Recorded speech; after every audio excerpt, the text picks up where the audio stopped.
Hello, welcome to Post Colonial Space. I'm Masood Raja, and today I'll briefly talk about Michel Foucault's discussion of power knowledge or of power-knowledge nexus.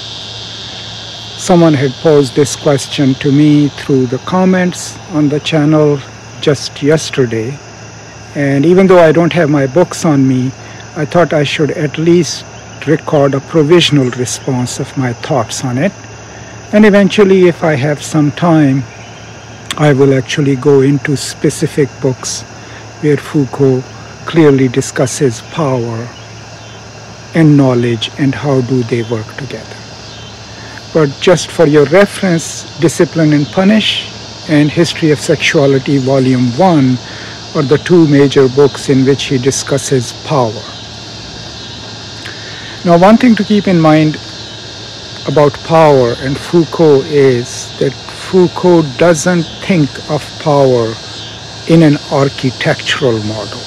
For him, there isn't someone sitting at the top orchestrating everything down. Right? Power for Foucault, and this comes from History of Sexuality Volume 1. You can read his entire discussion on how he imagines power. Power for Foucault is diffuse and it moves through the body politic, right? It has no one place or one center. It moves like capillaries, like the blood vessels. And wherever it goes, it touches literally human bodies, shapes them, right? Makes them do things.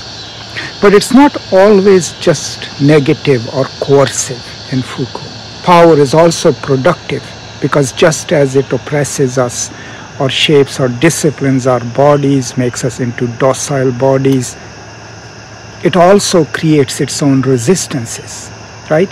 And that's an important aspect of power in Foucault.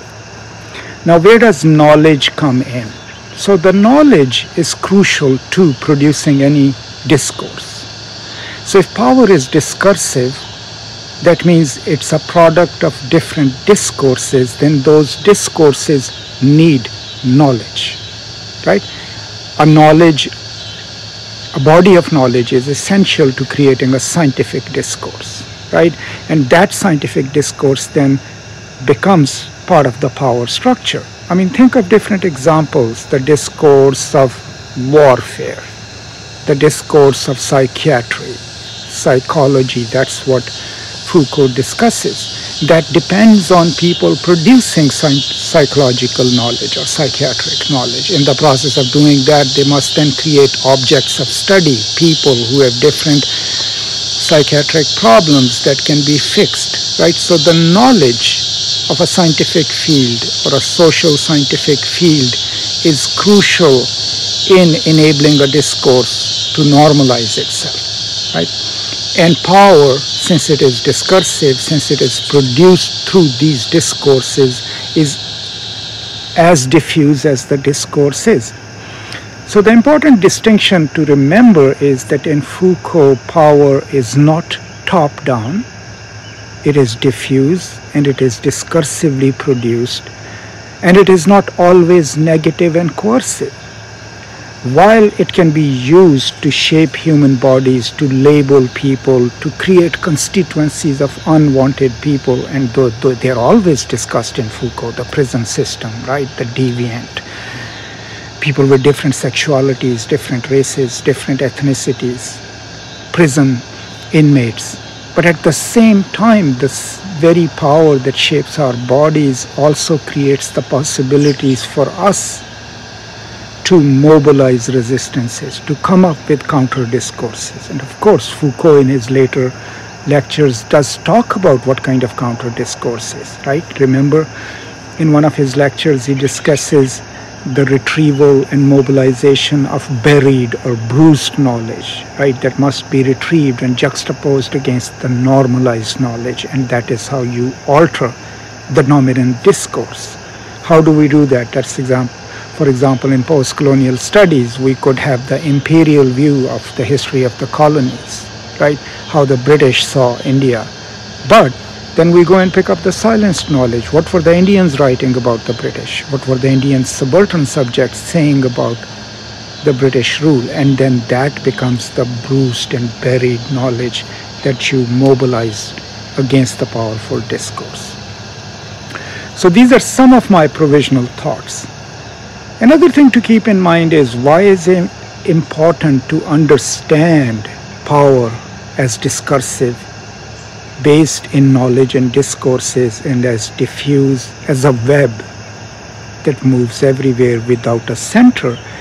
Because if we are resisting power, but we only have a hierarchical model of power, where we seek the top where the power is, then we cannot mobilize a viable resistance, because then we will have to have a centralized resistance. But a centralized resistance against diffused power is not going to work. So the old Marxian mode of an avant-garde or vanguard, or a political communist party is not going to work, because the power that it was opposing was hierarchical and architectural. But if power is diffuse, then the resistance must also be at different nodes, right? That's where Deleuze comes in, right? That's where rhizomatic resistance comes in, that I work here in solidarity with you over there, they work with another group, and we all resist at different points of power. So these are some of my thoughts. As I mentioned, I don't have my books with me, and I can't go to exact passages in the books. But if you have time, do carefully read Discipline and Punish, because there is a theorization of power in there. But also History of Sexuality, Volume 1, which is later work of Foucault, there is a clear discussion of power as Foucault talks about it and as Foucault thinks about it. So do read that, and that will be very helpful to you. So on a side note, see, I can't leave you. I am hoping to develop some more lectures on Michel Foucault's work. I was planning to do it in a more chronological way. The early works of Foucault, which is archaeological, and the later works of Foucault, which are called genealogical. So the main difference between the two is that the archaeological works kind of trace the impact of power and discourses on individual bodies, like Discipline and Punish is how docile subjects are created, right? History of Madness is how the figure of the madman is produced and articulated through different discourses. The genealogical phase, the later Foucault, is about governmentality. The first one, of course, is what we call disciplinarity, right? And governmentality is when power and knowledge come together to create discourses that shape larger human populations, label them, create lists and tabulate them, like the role of the census, right?